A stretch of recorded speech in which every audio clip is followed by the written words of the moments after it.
Brought to you by KR Mangalam University. We provide you the platform to turn your dreams into reality. Give wings to your aspirations with KR Mangalam University. Pakistan की पोल खुल चुकी है।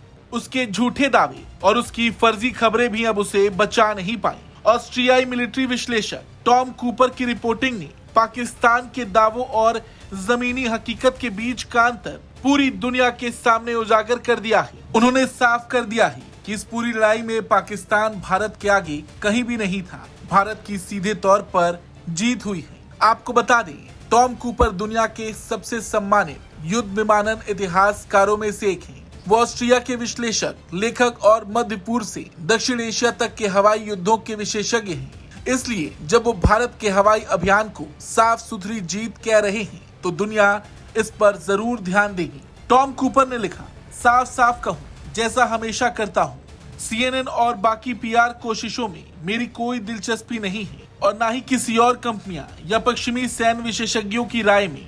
जब एक पक्ष दूसरे के परमाणु हथियार भंडारण स्थलों पर बम गिरा रहा हो और दूसरा बदले में कुछ भी करने की हालत में ना हो, तो मेरे हिसाब से ये साफ साफ जीत है। इस्लामाबाद का सीज फायर की गुहार लगाना कोई हैरानी की बात नहीं। टॉम कूपर ने साफ शब्दों में लिखा है कि इस पूरी लड़ाई में भारत पाकिस्तान से कहीं ऊपर था। भारत की सीधे तौर पर जीत हुई है। टॉम कूपर के अनुसार भारत की ओर से चलाए गए ऑपरेशन में कम से कम 5 मुख्य आतंकवादी मारे गए और करीब 140 अन्य आतंकवादियों का सफाया हुआ। पाकिस्तान की सरकार ने चुप्पी साध ली, लेकिन ISI ने मारे गए आतंकवादियों को शहीद बताकर सेना के अफसरों के साथ उन्हें फौजी सम्मान दिया। ये बताने के लिए काफी है कि इनका सेना से सीधा संबंध है। टॉम कूपर ने लिखा, Pakistan deterrent fail, it did not debtor India from striking back. यानी पाकिस्तान की हमले का बदला लेंगे नीति पूरी तरह सफल रही। भारत ने न सिर्फ आतंकी कैंप्स पर हमला किया, बल्कि पाकिस्तान की बात की जवाबी कार्रवाई को भी कुशलता से रोका। पाकिस्तान के ड्रोन्स, मिसाइल और फाइटर हमले भारत की वायु रक्षा प्रणाली S-400 बराके, आकाश स्पाइडर और बोफोर्स L-70 को पार नहीं कर पाए।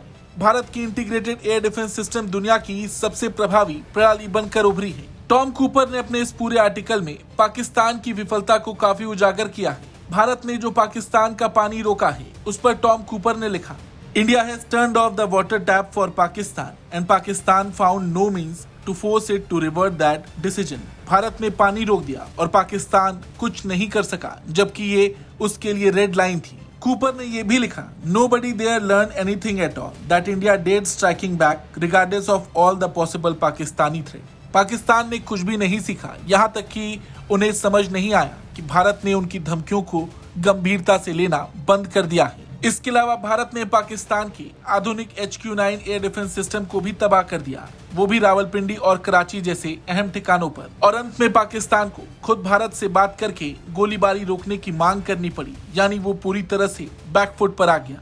इन सभी बिंदुओं से साफ है कि टॉम कूपर ने पाकिस्तानी सैन्य विफलता, झूठे प्रचार और आतंकियों के समर्थन जैसे कई गंभीर मुद्दों को उजागर कर दिया और दिखा दिया कि भारत किस तरह सैन्य और रणनीतिक रूप से पाकिस्तान पर भारी पड़ा है। ये रिपोर्ट बताती है कि भारत न केवल पाकिस्तान से ताकतवर है, बल्कि अब वो राजनीतिक साहस और सैन्य क्षमता में भी आगे निकल चुका है।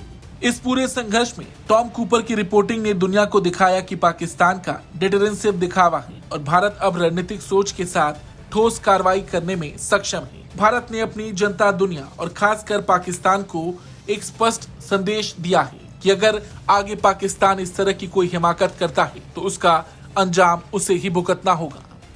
ब्यूरो रिपोर्ट, भारत तक।